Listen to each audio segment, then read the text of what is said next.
Om.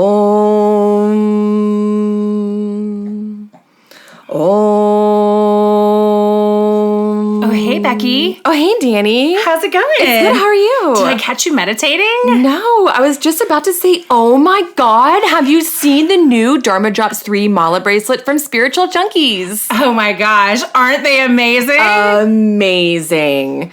Amazing. Oh, amazing. Oh, Danny, you're good. I know. Oh. I try. Did you hear about the new code for Dharma Drops listeners? No, what is it? 15% off with code Dharma Drops. So you're telling me if people go to spiritualjunkies.com and use the promo code Dharma Drops, DHARMADROPS, they can get 15% off their next purchase. That's right. Oh my God, that's amazing. So I have the Dharma Drops 3 and tons of other bracelets from the spiritualjunkies.com site, and I can't wait to get more. So that means if you go to spiritualjunkies.com, SPIRITUALJUNKIES, spell that without looking at it, .com, you can save 15% on a single purchase using the promo code Dharma Drops, DHARMADROPS.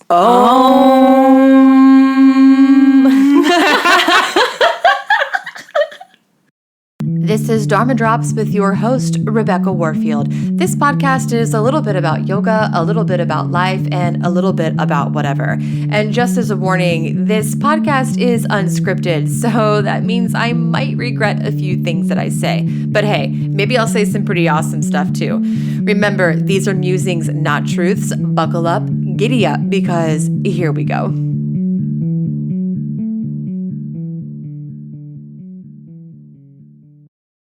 Hey, Dharma Drops listeners, it's me, your host of Dharma Drops podcast, Rebecca Warfield, and I am here with my friend. I'm going to call her Mary, but her real name is Meritxell Garcia. She's an empathy expert and life coach, and she's in Spain. How is it going? It's going great. Sunny day today here in Spain. Good weather. Yeah, it's a rainy day here in Wilmington, North Carolina. Now, I have been to Spain, as we were just talking a little bit ago, and I spent, 10 days or so in Granada, and it was really hot, and I got really sunburned. I know. I mean, the south of Spain, it's just bad. You can literally fry eggs on the street, you know, like it's so hot. Your flip-flops will melt. Yeah. But you lived in Florida, so you know firsthand that Florida is like sweltering hot, and the humidity is just enough to kill you.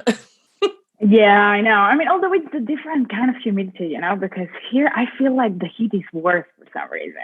Like I could bear the heat in Florida, but here, I don't know. It's just different. Maybe it's because of the sea or it's just different how it feels in your body, you know.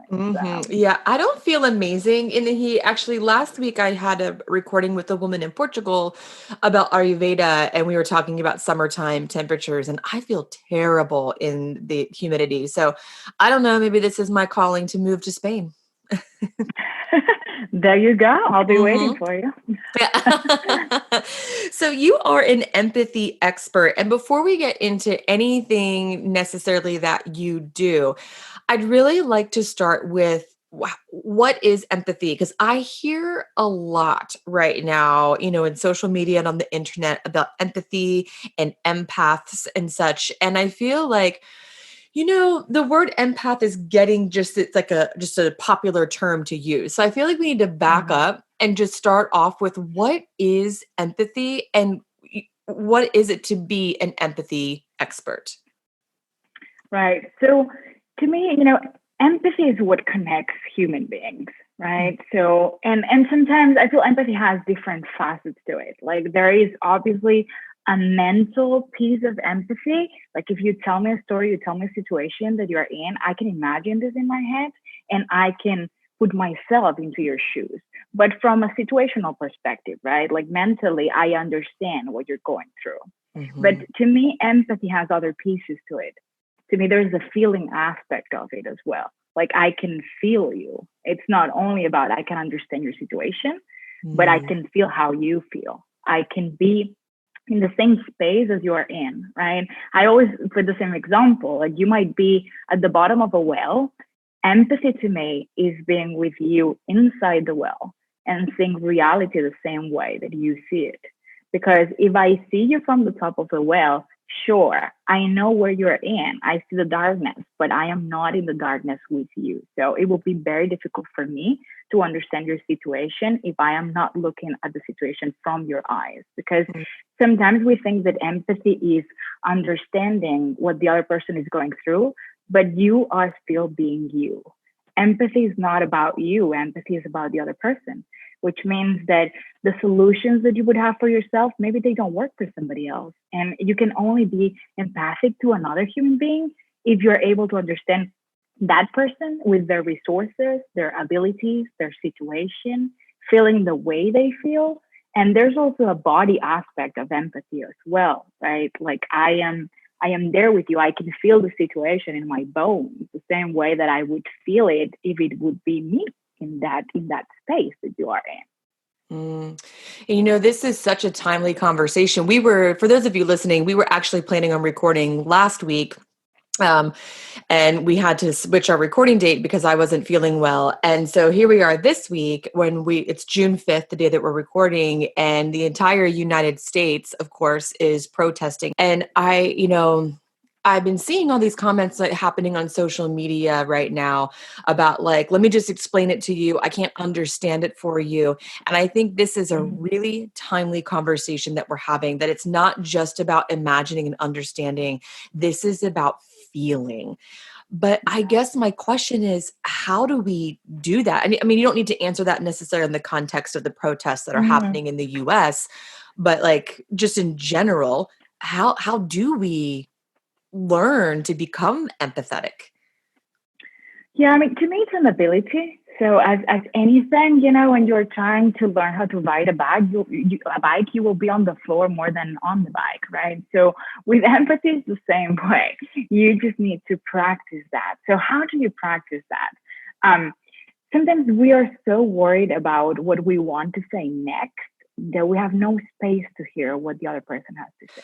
Thank you for saying that. I'm sorry for interrupting you, but I have been on a rampage this week about listening and not talking, not worrying about what to say, but just really listening. So thank you for underscoring that.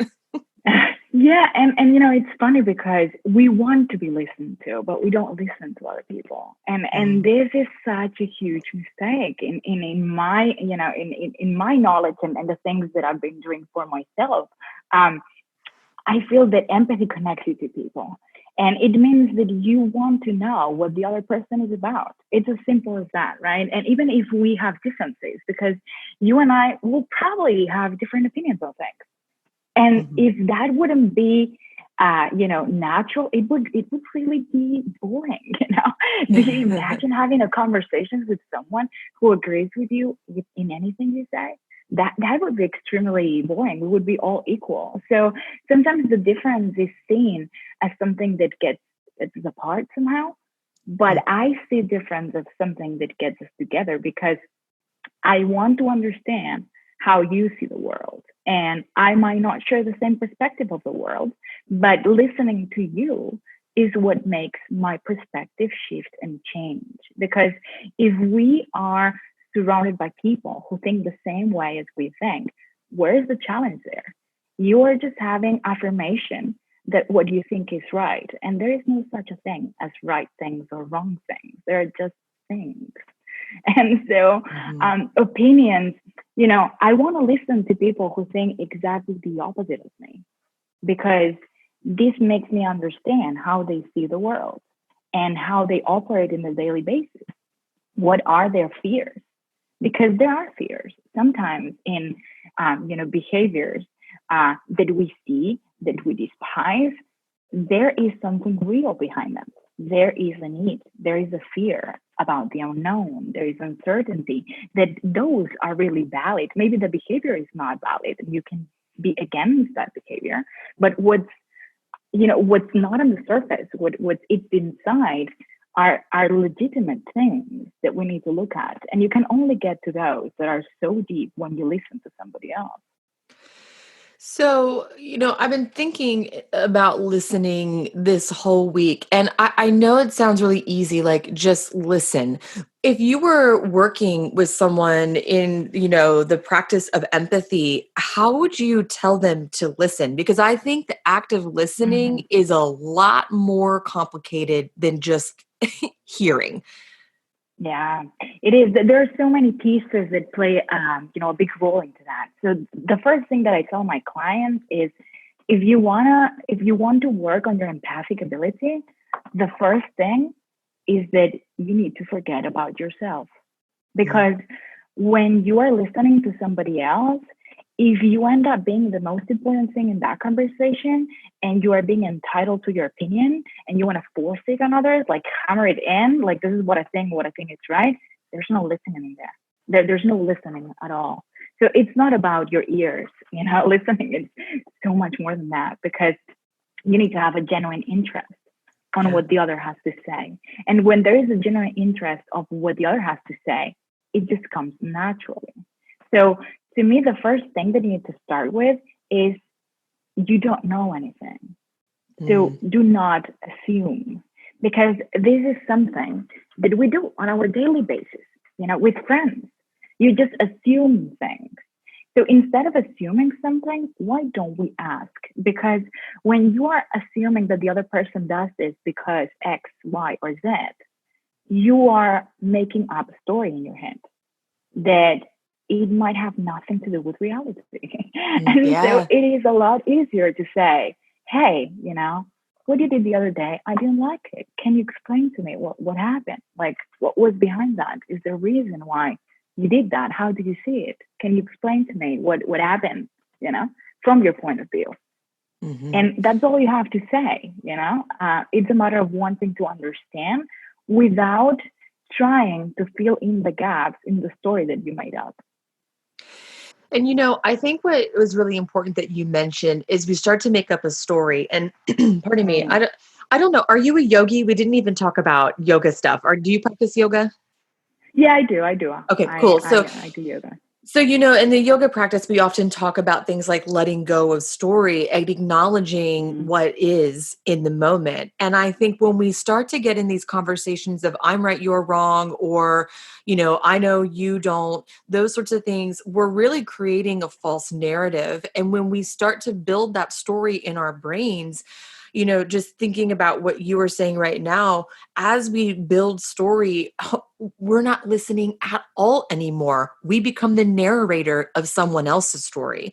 And that, I think, is the first way that we start to get really disconnected, because the yoga practice teaches us that too. We tell ourselves stories about our bodies and then they become real on our mats. And so I think that this concept of letting go of story in this case is really important, to forget what you think is happening and just to look at what others are telling you is. Yeah, and the thing is that it's very easy for us to make up stories, because stories give us certainty, right? Hmm. If I'm going to have a difficult conversation with you and I make up a story in my head of how it's going to go, like what am I going to tell you, what you're going to tell me, right? This is easy, even if it's a dramatic story. We have we have the tendency to make up dramatic and horrible stories, right? Like, at least if we know that we're gonna make up stories, let's do a good one. And it doesn't Hmm. have to have drama on it. Right.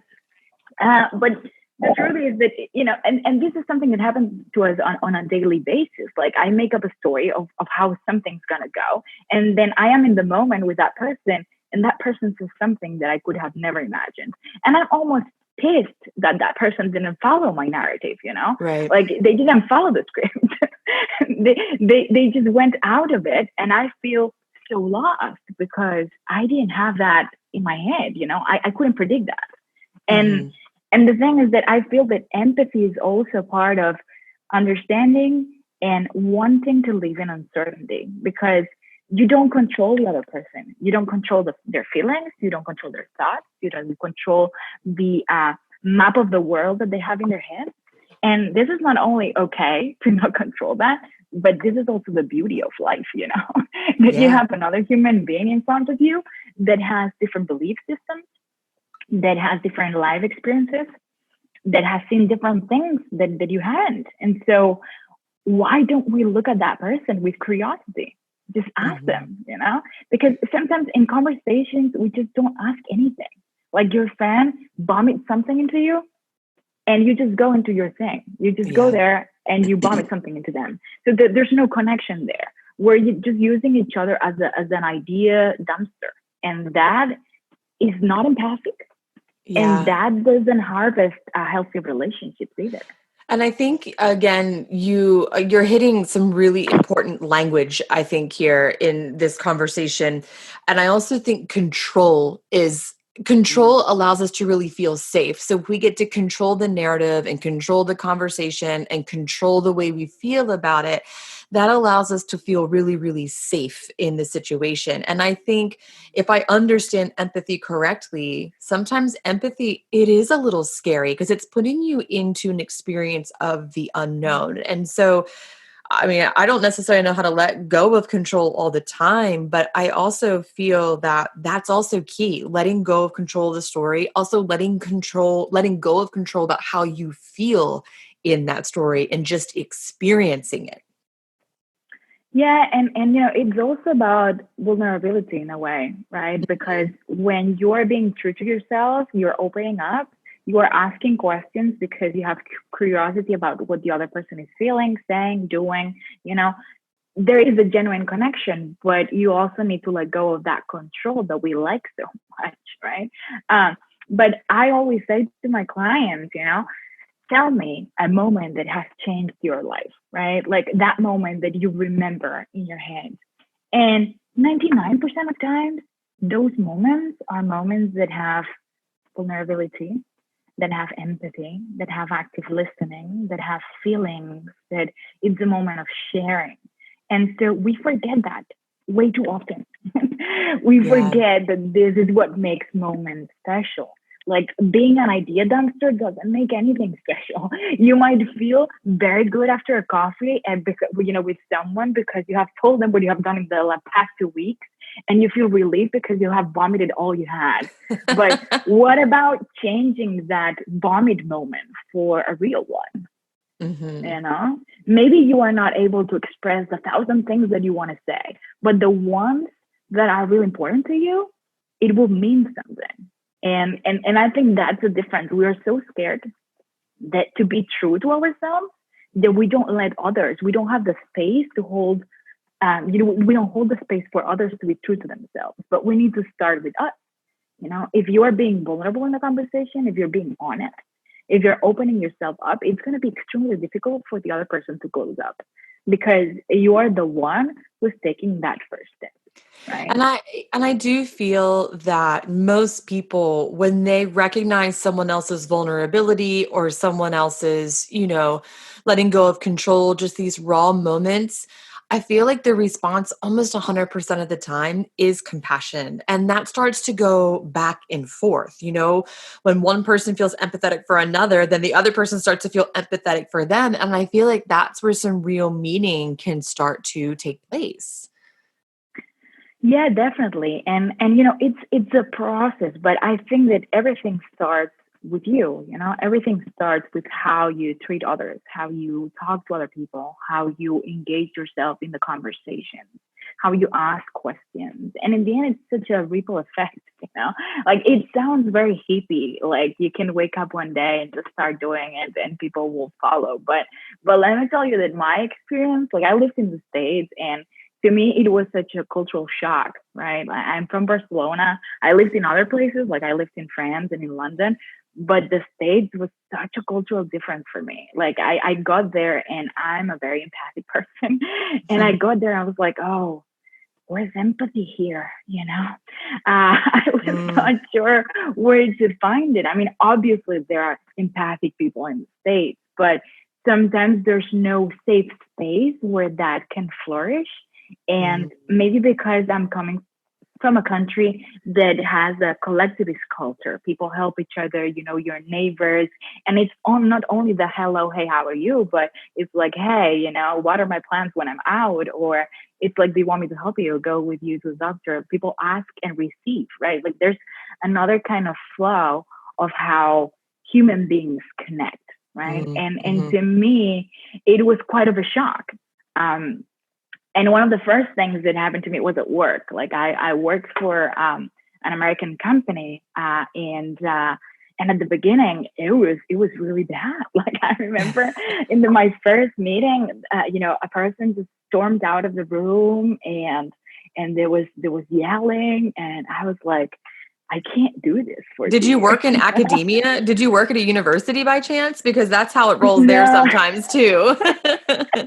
no, I didn't. No, I worked in a software company, but it was such a shock to me. And one of my goals was like, I need to change this culture around, and we did, and it is amazing because when everybody feels in a safe space where everybody is accepted and they can be true to themselves and people can be honest and they can say, hey, I don't agree with this. Okay, what do you think?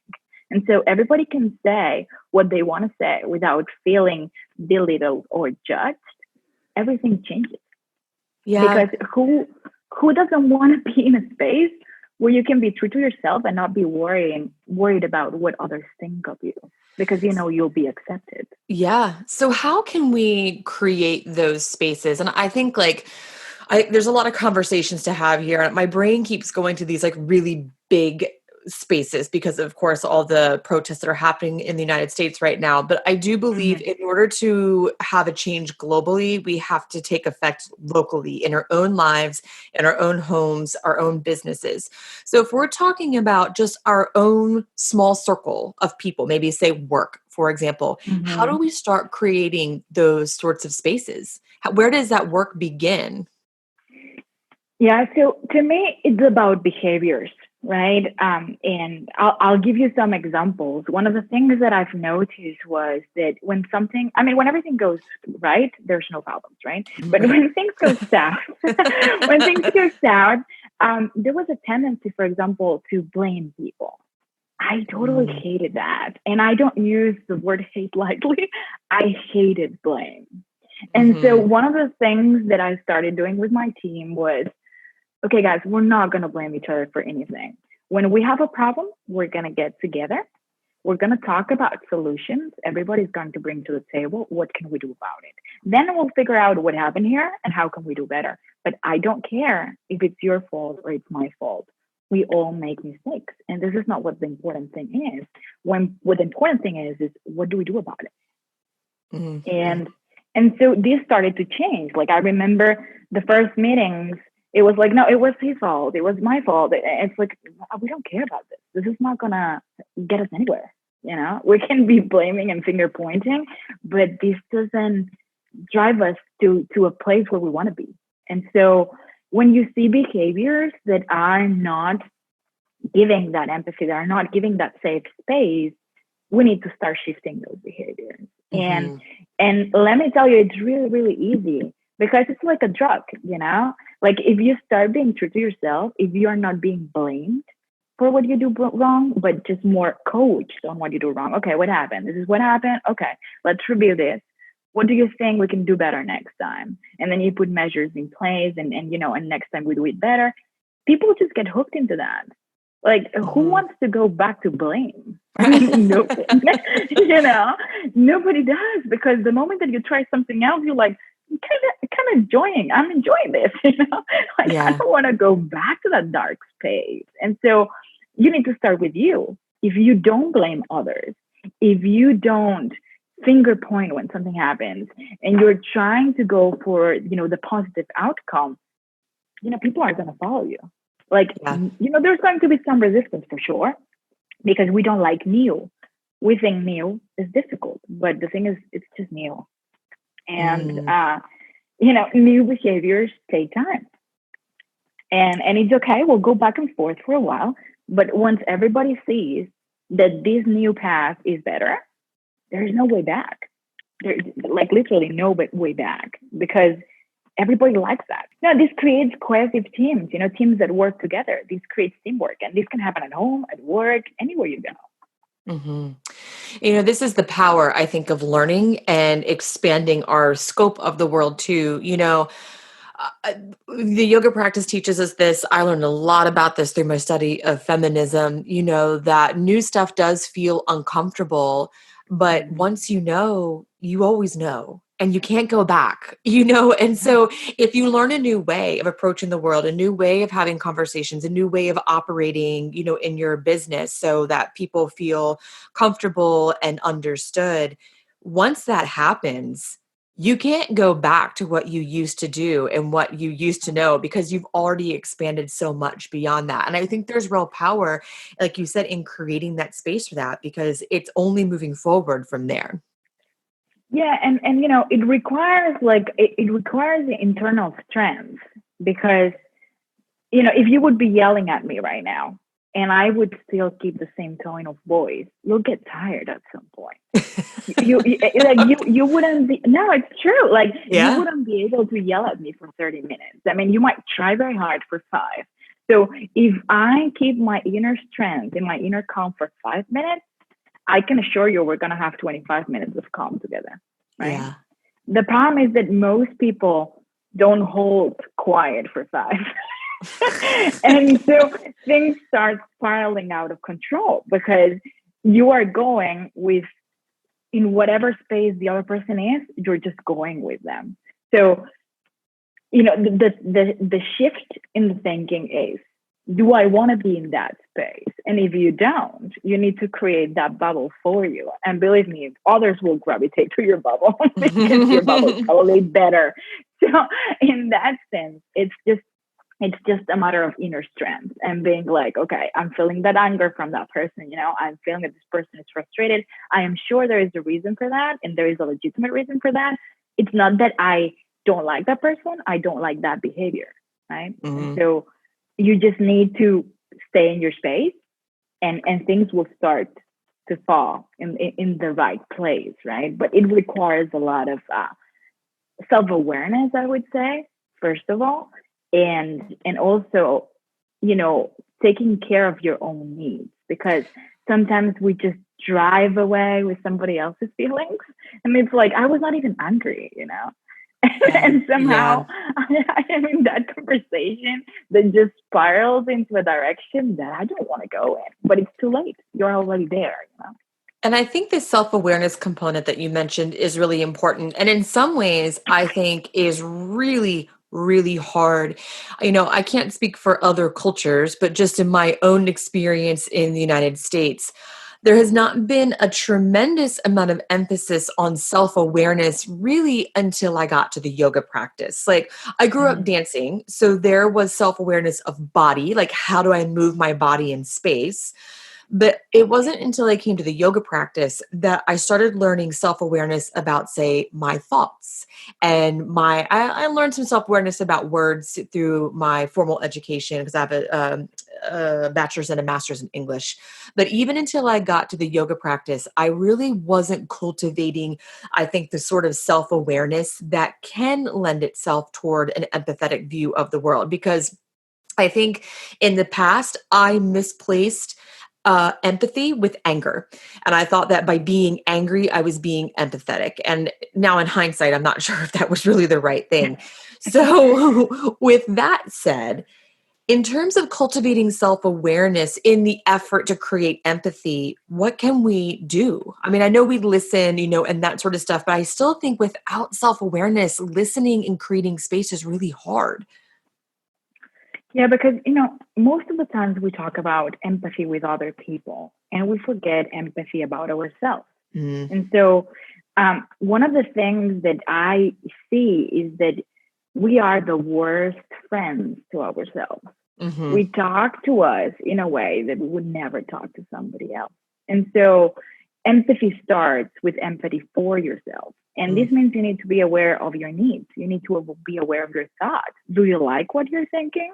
I mean, sometimes these stories that we make up or the things that we tell ourselves, or look, I am not good enough, I failed, I didn't do this, or I am stupid, or like all these kind of things that we tell ourselves in our head, this has an impact on others as well. So if you are not empathic towards yourself, you can be empathic to others. I mean, you can, But then this empathy becomes something that is not a healthy empathy in my perspective, because it's more codependence, external validation. It's more, I do something because I want you to do something for me, right? Because I am not giving myself what I need. And so I would say that to cultivate self-awareness, there are different things that you can do.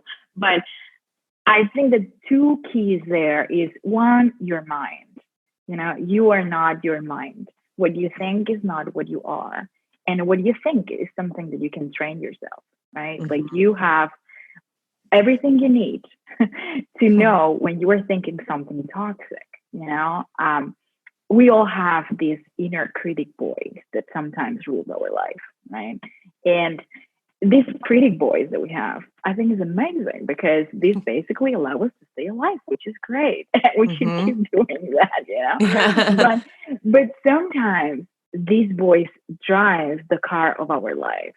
I say that this critical voice should be sitting in the car for sure, but on the back seat, right? And you should be driving your life, because in your head there are so many voices, and you also need to decide which one you want to listen to, right? And this is something that makes you aware of yourself.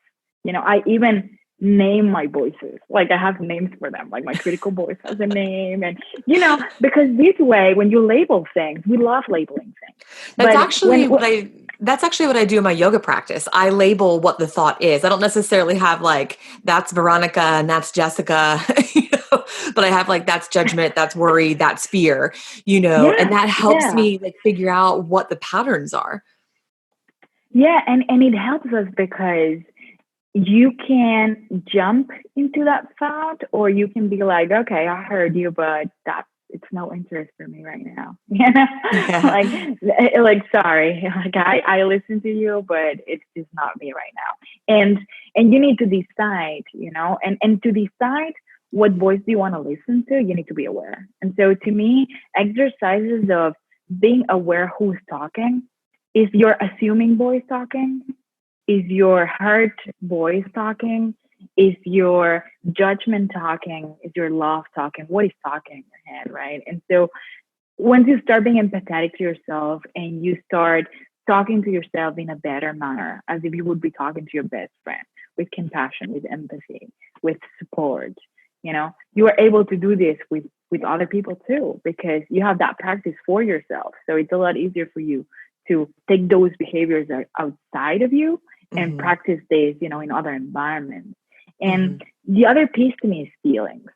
Feelings is such a the unknown paradise somehow, because we wake up sometimes. I wake up sometimes in the morning and I'm angry, and I don't know why I'm angry. That was me this morning. I woke up this morning. I was like, whatever, I'm over everyone. I don't even know why. I have a few reasons. It's been a rough week, but that was me. And it's okay as well, because, we have this tendency of saying there are good feelings to feel and there are bad feelings to feel. And so we try to push down the bad ones. But being angry, it's not only okay, but it's also necessary. And being sad is also necessary. When you are sad, your body relaxes, like after a tension, after having had, an issue, a challenge, an argument with someone, your body needs a rest. And sadness is the way to give you that rest. And so when we avoid different feelings, we're just trying to jump out from the first screen to the fifth screen, but you can't do that. So you're bottling up all those feelings in yourself, and then they just explode out of control, right? So if you learn how to process those feelings, and it's again, labeling helps. Sometimes I wake up and I'm at home and I'm like, I can feel I'm angry, And so when I'm angry, I know what I need to give myself. First of all, I'm going to tell everybody, hey, I'm angry. So I just need 30 minutes. I need my tea. I need to eat some food, and I'll feel a lot better. Okay. So I need my space, and it's okay to need your space, and you need to be aware to tell others as well. Because you don't want to be barking into people when you run into someone and you're just angry and out of control. You want that anger to flow naturally in a way that, sure, the feeling is there and it has a reason to be, and that's okay. And today you're angry and tomorrow you won't be. And you don't have to, you can feel angry, but you are not angry, because angry doesn't define you. It's just a state that flows as any other,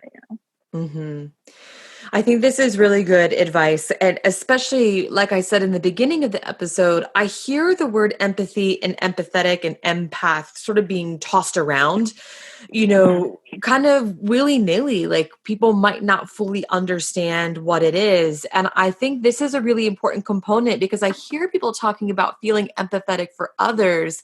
But what I don't hear a lot is people being empathetic for themselves. And just in the same way that I said, in order for us to make big global change, it has to start local. It's the same. It has to start with the self before it can go to others. Yeah, no, definitely. And I want to point out a difference that at least is how I perceive the difference of being empathetic or being an empath, right? Because as you were saying, I feel these are terms that are tossed around without a true meaning definition behind them, right? And they are, to me, they are not interchangeable. So an empathetic person or an empathic person is someone who can feel empathy, which is most of us, except, pathologies that are deficient in empathy. But Sure. Empathy is something that it's a mental construction of that situation in your head. You can be empathetic with someone just imagining that. To me, being an empath is something a bit different. So I am a highly sensitive person. I am sure that, some of your audience, they might be as well. So empaths feel empathy in their bodies as well. So, and I'll give you an example. A friend of mine, you're having a coffee, for example. I can feel them when I just see them crossing that door and asking for that coffee. They haven't told me exactly what happened, but I can already feel their feeling. And this is not situational. This is not a mental, place that you go when the other person tells you what happened to them. It's just a feeling. It's a body sensation, right? So, to me, the empath experience is not only mentally placing yourself in the position of the other person, but it's more an energetic, if you want to call it, kind of, mirroring what the other person is feeling. And so you can feel that, in one way or another in yourself. And so without knowing that situation, you can already feel, you can sense that there is sadness, or you can sense that there is anger, or you can sense that something's going on, although you don't know exactly what happened. So this question might be slightly redundant, and I'm sorry if it is, but knowing the difference between an empath and empathy, can someone learn to become an empath, or is that something that's just like who they came out of the womb being? Yeah, I mean, to me, you can become more empathetic. You can work on your empathic skills. I would say that the feeling aspect of it, I'm sure it can be trained in some degree on another, but I would say it's just how it's like a sixth sense, to say it in a way that it makes sense, right? So if I can feel people's emotions, this is an ability that maybe you can work on it, but I think that it's a lot more difficult to do it, right? Because maybe you need to get into a healing practice, or like there's no book that will teach you that. You know what I'm saying? Like, it's more getting into perceiving other people's energies or feelings. It's a bit more difficult than teaching the ability of empathy from a mental space, right? I mean, I don't think it's impossible, but I think that it requires quite a lot of work, and sometimes the path is not as clear to get there, right? So yeah, I think people, I mean, obviously, who knows what is true and what isn't when it comes to some of this stuff. But I do believe that sometimes we just come out of the womb with this sort of makeup, of who we are. And I think Yeah. some people probably come out of the womb just for, or maybe are raised in a way that lends themselves to being an empath more than others, so Mm. that was my hunch, but I wasn't really sure. But I do agree. At the smallest degree, we can all probably learn to hone our empathy skills, whether or not we're an empath. Yeah, no, definitely. And I think it's such a fantastic skill. I mean, to me, empathy is what connects us as human beings, Hmm. because it's this mirroring effect. I see you the way you are. And empathy, I am recently in a coaching group, and we were talking yesterday, and everybody was saying, I feel so safe in this space because we love each other just the way we are. Like we see each other in our essence. And we are all weird, like we all have this 10% of craziness that it's like, and we all do, like we all have this, but isn't that beautiful? I mean, I feel it is because, in that group, we are so different. We are so different. Each of us, it's completely opposite, but this is the beauty of it, right? That you can see the person just as they are and love them for all they are. And this is empathy. I don't want to change you. I want to know you. I want to see who you are without passing you through my world filter, where there are things that you have that I don't think are good enough or acceptable. I Hmm. accept all of you. Like there is no filter in that. And sure, there might be people that you don't want to accept certain things, but it's more behavioral based than who you are as a human being. Yeah, for sure.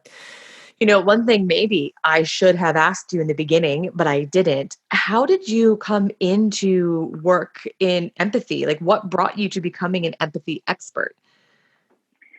So to me, it was a personal journey. I didn't really know I was very empathetic until I moved to the United States, because what Oh, happened to me was that, I was at home and I lived in other places, but just for, a little while, and it was closer to home. So when you are surrounded with your people, everything is normal to you. hmm. You're in your safe space. Your friends know you, your family are with you, they accept you as who you are. Everything's good.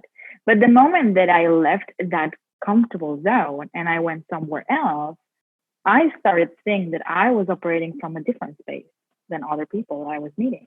And so I started thinking, okay, something I am not connecting here, and I don't know why.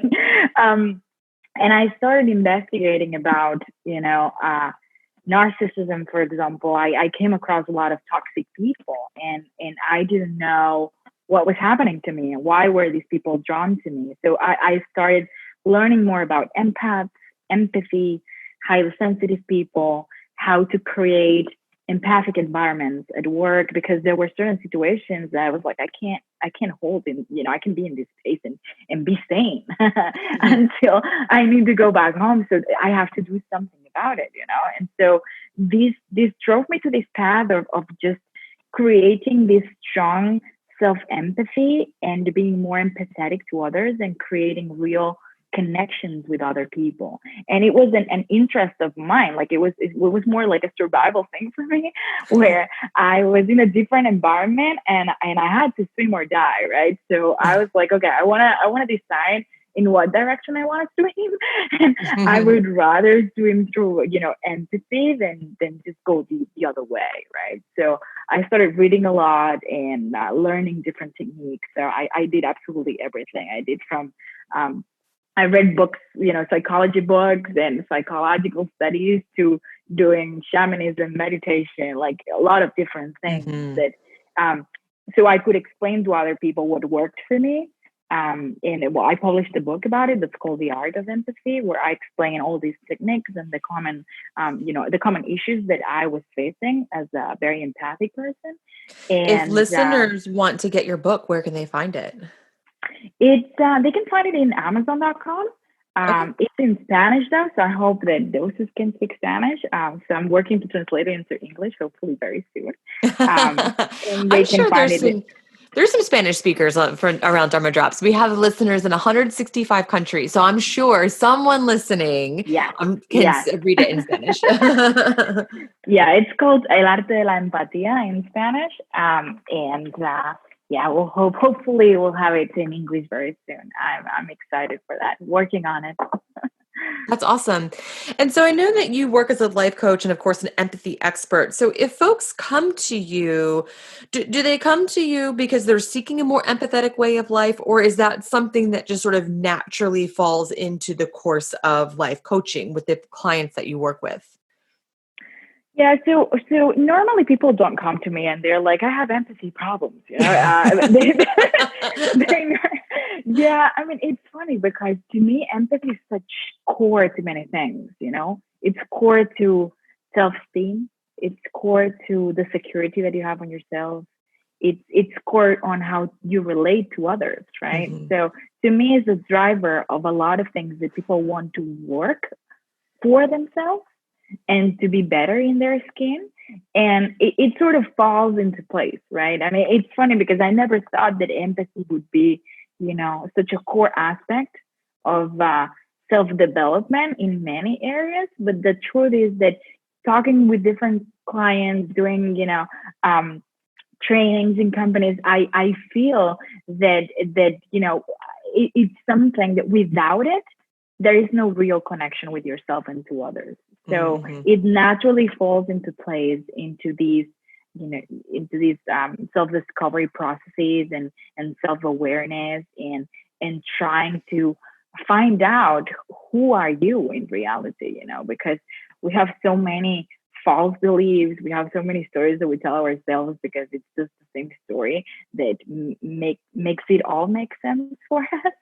But Yeah. if you start scratching the surface, maybe it's not true, right? And so changes that you make in your own life, if you do them with empathy for yourself, they are a lot easier because Mm. otherwise you're giving yourself with a stick and there are no carrots at all. Yeah, So yeah.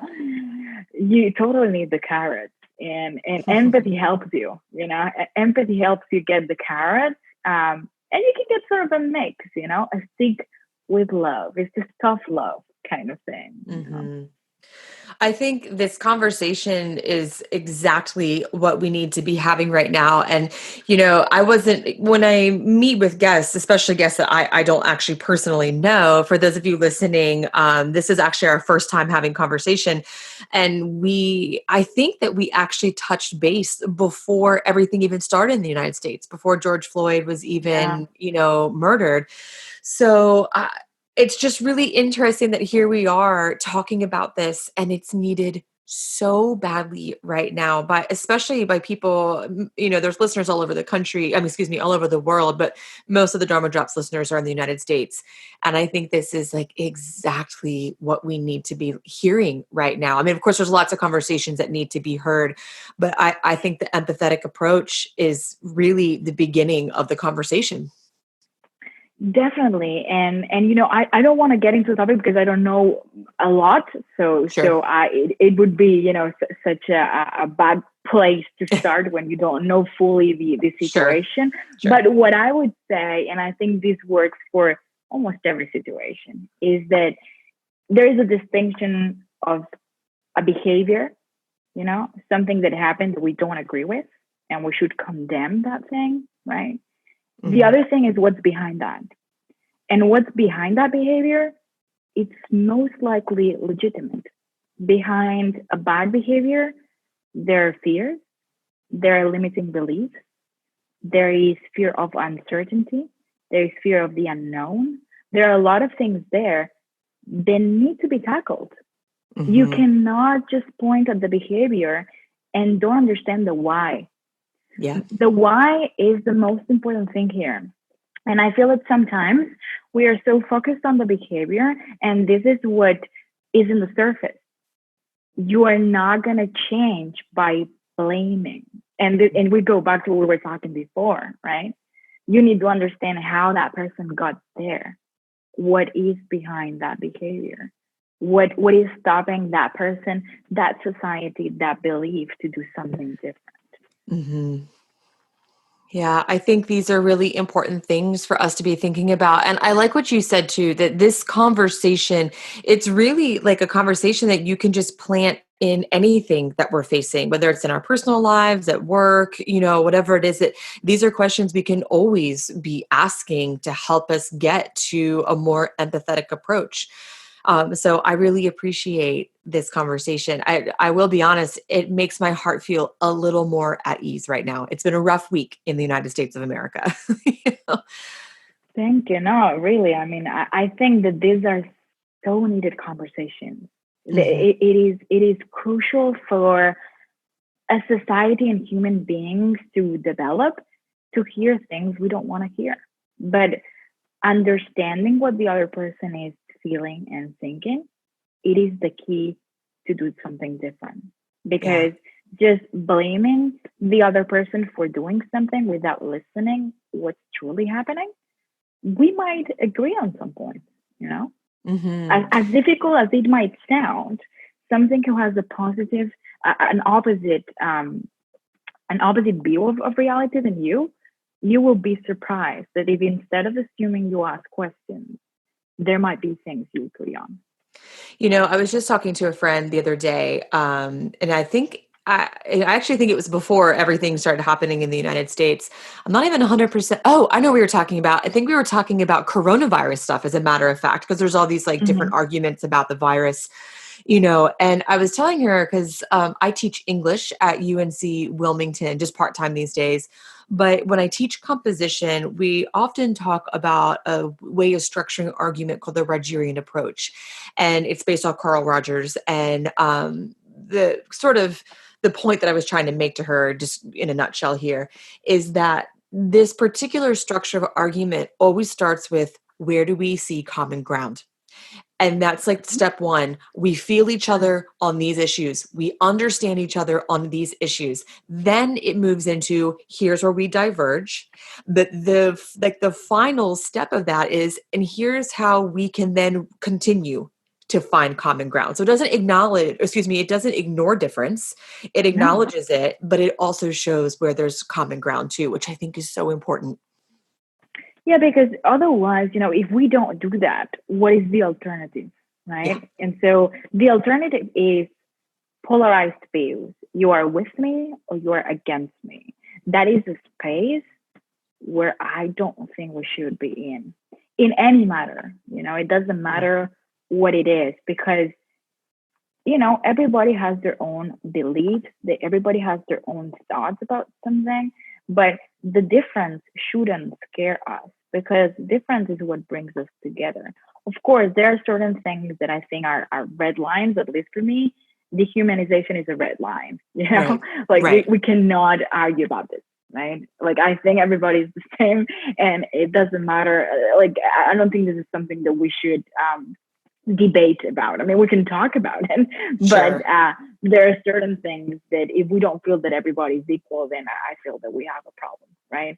But we can have different opinions on how to bridge that gap. We can have different opinions on why certain things happened or what is behind it. And common ground, there's always common ground, but we have the tendency to look at what gets us apart instead of what gets us together.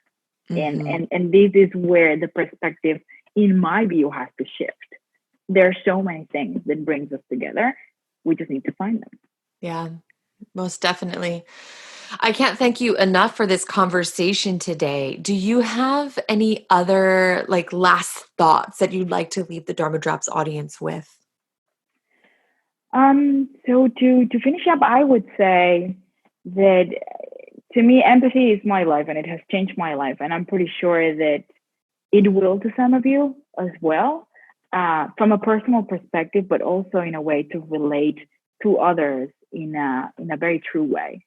So I would encourage you to understand yourself, because the moment that you understand yourself, you will be understood for others. Mm. I think that's just that that takes it home, to understand yourself. What I mean, that's the saying, right? Know thyself. That's it Yeah. right there. Know thyself. So tell me, Yeah. if folks want to learn more about you, where can they find you online? Yeah, so they can find me online in Instagram, Facebook, and I also have my website. It's Meritxell Garcia R in social media. And my website is just my full name, meritxellgarciarog.com. But I'll give you all the details so they can find me, because I know that my names are not easy, and they're not easy even in Spain. So I totally get that. And for those of you listening, I'll put the links in the show notes too. And, just so I can be on the same field as everyone else who's like, how do I spell that? I had to ask her in the beginning. I'm like, can you please tell me how to say your name? And you're the second guest in the last week that I recorded with where I'm like embarrassed, like, oh my God, I don't know how to say your name. I'm sorry. So. No, but you see, this is such an honest and empathic way of wanting to, make sure that you were pronouncing my name right. And I think it's great because you asked about it, and it's fantastic. Thank It's you. like, no, really, I think it says a lot about you. That we should ask. Thanks. Gosh, there's nothing more embarrassing than like saying someone's name wrong, or the worst is when you know someone. I did this to a yoga student who I've known for years, and I called her by the wrong name. And I was like, what are you doing? It's like so embarrassing. Totally.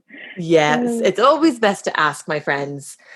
Yeah. Okay, so I just really want to thank you for this conversation. What a reprieve this was, from the last week here, in the United States. I wasn't expecting it to be so, I didn't know what we were really going to talk about, so I wasn't expecting it to be so relevant, but I think that, the right conversations happen at just the right time. So I'm really glad that we were Yeah. able to meet today and record. Yeah, no, fantastic. I had a great time. Thank you, Rebecca, for having me. Yeah, thank you for being here. And friends, if you want to catch up on Dharma Drops, head over to dharmadropspodcast.com or Instagram at Dharma Drops Podcast. And until we meet again next time, my friends, bye. Thanks so much for listening to this episode of Dharma Drops. And just to help make your day a little bit brighter, little Hanky wants to do a trick for you. Hanky, speak. Yeah, good boy. One more time. Hanky, speak. Yeah, good boy. Don't forget, if you want to follow all the Dharma Drops shenanigans, you can find me at dharmadropspodcast.com and on Instagram at Dharma Drops Podcast. Additionally, don't forget to rate, review, and subscribe to Dharma Drops Podcast on whatever app you're listening on. It's a great way to show your support and to share the podcast with others. Okay, my friends, that's it for this episode. Hank wants to say bye to you guys. Hanky, speak. Yeah, good boy. All right. Bye, guys.